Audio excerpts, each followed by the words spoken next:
ஐயனார் துணையில் எல்லாருமே நல்லா பயங்கரமாக ட்ராவல் பண்ணிகிட்டு இருக்கிறப்போ இங்கே வானதியும் டாக்டரும் வந்து சாப்பிட்றதுக்காக வெளியில் போயிருக்காங்க. செல்வத்தையும் தான் கூப்பிட்றாங்க. செல்வத்தோட ஃப்ரெண்டு மெடிக்கல் ஷாப்புக்கு வராதனால செல்வம் நீங்கள் போய் சாப்பிட்டு நீங்கள் என்ன சாப்பிட்றீங்களோ அதை வாங்கிட்டு வாங்கக்கா, நான் சாப்பிட்டுக்கிறேன் அப்படின்னு சொல்லி செல்வம் தான் வானதியாக அனுப்பிச்சி வைக்கிறாங்க.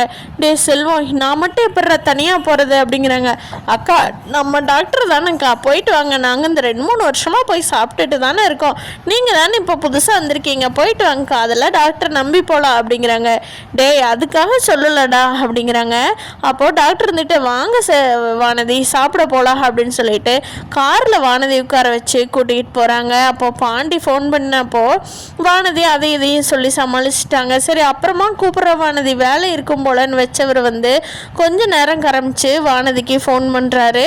அப்போ வானதி இருந்துட்டு பாண்டி நான் சாப்பிட்டுட்டு இருக்கேன் பாண்டி, கொஞ்ச நேரம் போய் கூப்பிட்டுமா, நீ என்ன பண்ணுற அப்படிங்கிறாங்க. என்னடி நான் என்ன கேள்வி கேட்குறதுக்கு முன்னாடியே ஃபோனை வைக்கிறதுக்கே பார்த்துட்ருக்குற, என்னாச்சுடி உனக்கு அப்படின்னு சொல்லி பாண்டி கேட்குறாங்க. அதெல்லாம் ஒன்றும் இல்லை பாண்டி, இங்கே வெளியில் சாப்பிட வந்த அப்படிங்கிறாங்க. ஏண்டி நான் இருக்கும்போதெல்லாம் கூப்பிட்டுருக்கலாம்ல, சாப்பிட போயிருக்கலாம்ல, இப்போ என்ன நீ தனியாக சாப்பிட வந்திருக்கிற அப்படிங்க. இல்லை பாண்டி, இந்த இரு பாண்டி நான் கூப்பிட்றேன், நானே கூப்பிட்றேன் சரியா அப்படின்னு சொல்லிட்டு ஃபோனை கட் பண்ணும்போது தெரியாமல் வீடியோ கால் ஆன் பண்ணி வச்சுட்டு கட் ஆயிடுது. என்னது ஃபோனை வைக்கிறேன்னு சொல்கிறவ வீடியோ கால் ஆன் பண்ணிக்கிட்டு கூப்பிட்ருக்காளே அப்படின்னு சொல்லி வீடியோ கால் அட்டன் பண்ணிட்டு பாண்டி பார்த்துட்ருக்காரு. ஆனால் வானதிக்கு வந்து அங்கே வீடியோ கால் ஆன் ஆனதே தெரியல. ஃபோனை வச்சிடுறாங்க சைடில், வீடியோ கால் ஆன் ஆனதே தெரியல வானதிக்கு. அவங்க பாட்டுக்கு டாக்டர் கூட பேசிகிட்டு இருக்காங்க. டாக்டர் நீங்கள் செம்ம டாக்டர், எங்களையெல்லாம் கூட்டிகிட்டு வந்து நீங்கள் ட்ரீட் கொடுக்கணுங்கிறதா அவசியமே இல்லை, அதுவும் இந்த மாதிரி தனியாக டேபிள்லாம் புக் பண்ணி கொடுக்கறதெல்லாம் ரொம்ப பெரிய விஷயம் டாக்டர், இந்த மாதிரிலாம் யாருமே செய்ய மாட்டாங்க தெரியுமா, ஒரு பொண்ணை வேணும்னு நினைக்கிறவங்க கூட இந்த மாதிரி புக் பண்ணி இவ்வளோ தூரம் பண்ண மாட்டாங்க டாக்டர், உங்களுக்கு பெரிய மனசு தாங்க டாக்டர் அப்படின்னு சொல்லி வானதி சொல்லவும் அதுக்கு டாக்டர் சொல்கிறாங்க, இல்லைங்க வானதி அப்படிலாம் எதுவும் இல்லை, நம்ம கூட வேலை செய்கிறவங்க கூட நம்ம எனக்குமா இருந்தால் தானே 2 பேர்த்த தொழிலுமே நல்லா போயிட்டுருக்கோம், எனக்கும் கொஞ்சம் சுயநலம் தாங்க வானதி அப்படிங்கிறாங்க.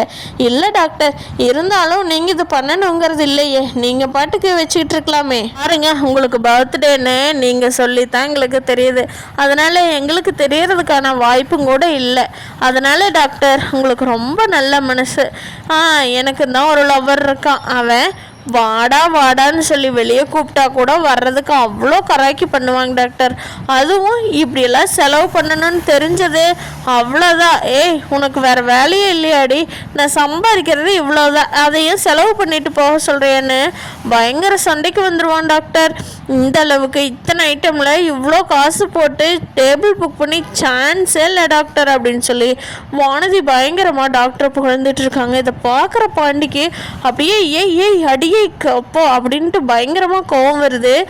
என்னடி அந்த டாக்டர்கிட்ட இவ்வளோ ஒளிஞ்சிக்கிட்டு இருக்கிற அப்படின்னு சொல்லி பாண்டிக்கு பயங்கர கோவமாக வருது. ஆனால் வந்து பேச முடியாதே அப்படிங்கிற ஆத்திரத்தில் பயங்கரமாக திட்டிக்கிட்டு இருக்கிறாரு. ஸ்டெப்புக்கிட்ட வந்து நின்று, அட பாவி ஏண்டி அவங்க கூட இப்படி ஒளிஞ்சிக்கிட்டு இருக்கிற, உன்னை நான் எவ்வளோ தூரம் பார்த்துக்கிறேன் சே அப்படின்னு சொல்லிட்டு இதுக்கு மேலே இந்த ஃபோனை அட்டன் பண்ண முடியாது அப்படின்னு சொல்லிட்டு பாண்டியை ஃபோனை கட் பண்ணவும் தான், என்ன வானதி என்னது ஃபோன் ஏதோ சவுண்டு கேட்குது அப்படின்னு சொல்கிறப்போ வானதி எடுத்து பார்க்குறாங்க. இல்லை டாக்டர் எதுவும் இல்லை அப்படின்னு சொல்லிட்டு வச்சிடுறாங்க. சரி அப்படின்னு சொல்லிட்டு இங்கே இவங்க ஜாலியாக அதே மாதிரியே வானதி டாக்டரே அமைதியாக இருந்தாலும் வானதியாக கூப்பிட்டு பேசி பயங்கர என்ஜாய்மெண்ட் பண்ணிகிட்ருக்காங்க வானதியும் டாக்டரும். இங்கே பாண்டி வந்து இவளுக்கு என்ன ஒரு இது இருந்ததுன்னா டாக்டர் கூட போய் இப்படி பல்ல ஈன்னுக்கிட்டு பேச மாட்டா, நம்ம எவ்வளோ தூரம் கஷ்டப்பட்டு இவளுக்கு எல்லாமே பண்ணி கொடுத்துட்ருக்குறோம், இவ கொஞ்சமாவது அதை நினச்சி பார்க்காம டாக்டர்கிட்ட பல்ல இழிச்சிக்கிட்டு பேசிக்கிட்டு இருக்கிறாளே, இவளை என்ன தான் பண்ணுறது, இதனால தான் இங்கே வரமாட்டேன்ட்டா போல், மெடிக்கல் ஷாப்பு பார்க்கணும் அங்கே இங்கேன்னு சொல்லி இருந்துக்கிட்டா போல் அப்படின்னு சொல்லிட்டு ட்ரெயின் ஓங்கி குத்திக்கிட்டே திட்டிக்கிட்டு இருக்கிறாங்க பாண்டி.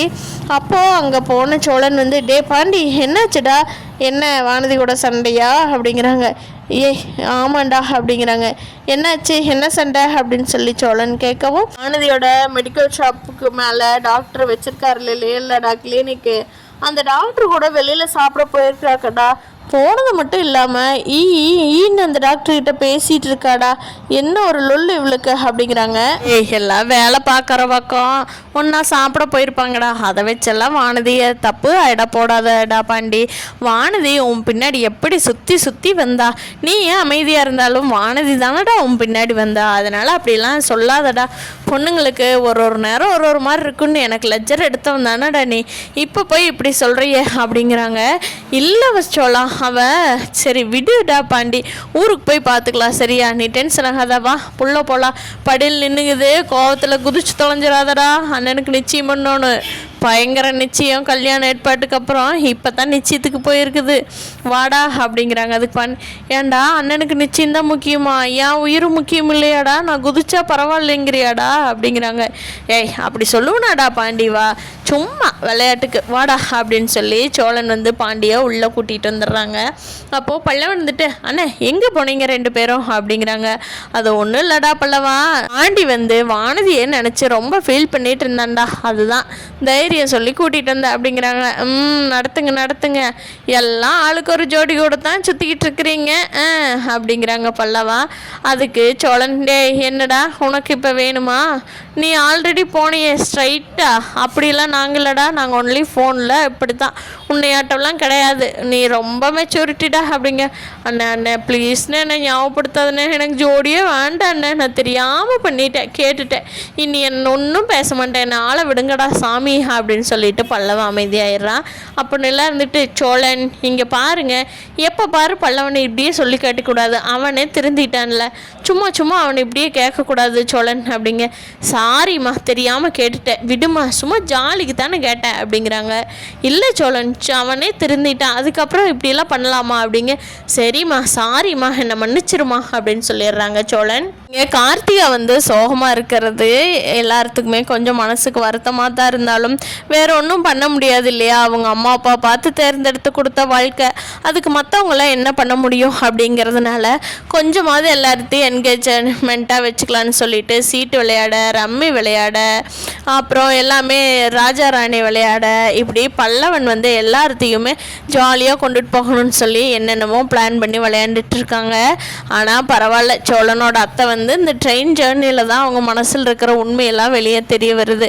பரவாயில்ல, அத்தையும் கூட கொஞ்சம் நல்லவங்களாக தான் இருந்திருக்கிறாங்கடா.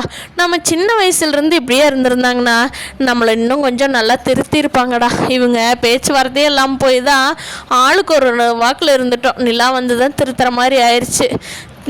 அத்தை நம்மளை நல்லா இது பண்ணியிருக்கலாம்டா, விட்டுட்டாங்க அப்படிங்கிறாங்க. சரி விடு, நீ பழசையெல்லாம் பேசி எதுக்காகுது அப்படிங்கிறாங்க பாண்டி. இப்போது சேரன் வந்து ஃபோனை பார்த்து ஏதோ டெக்ஸ்ட் பண்ணிகிட்டே இருக்கிறார். அங்கே பார் நம்மளாம் என்ன பேசிகிட்டு இருக்கிறோம், அண்ணனுக்கு அண்ணன் பிரச்சனை, அங்கே சந்தா கூட மெசேஜ் அனுப்ப ஃபோன் பேசவே அண்ணனுக்கு டைம் பற்ற மாட்டேங்குது. நிச்சயம் பண்ணுனாங்க, இவங்க 2 பேரும் பண்ணுற அலப்பறம் ஓவராக இருக்குதுடா. நம்மளாம் கூட லவ் பண்ணுறப்ப இவ்வளோ பண்ணலடா, அண்ணன் ரொம்ப தாண்டா பண்ணுது அப்படிங்கிறாங்க. சோழன் அப்படின்னு சொல்லி திரும்ப கூப்பிடும். சரி நிலா அமைதியாக இருந்துக்கிறேன் நிலா அப்படின்னு சொல்லிட்டு அப்படியே ட்ரெயின் பயணம் ஜாலியாக போயிட்டுருக்குது. பாண்டிக்கு மட்டும்தான் அப்பப்போ வானதியோட நினப்பு வந்து என்ன பண்ணிட்டு இருக்காளோ அப்படிங்கிற பயமும் உள்ளுக்குள்ளே இருந்துகிட்டே இருக்குது. இந்த வீடியோ பிடிச்சிருந்தா லைக் பண்ணிவிட்டு நம்ம சேனலை சப்ஸ்கிரைப் பண்ணாதவங்க சப்ஸ்கிரைப் பண்ணிவிட்டு அடுத்து என்ன நடக்கலாம்னு நீங்கள் கீழே கமெண்ட் பண்ணுங்கள். தேங்க்யூ.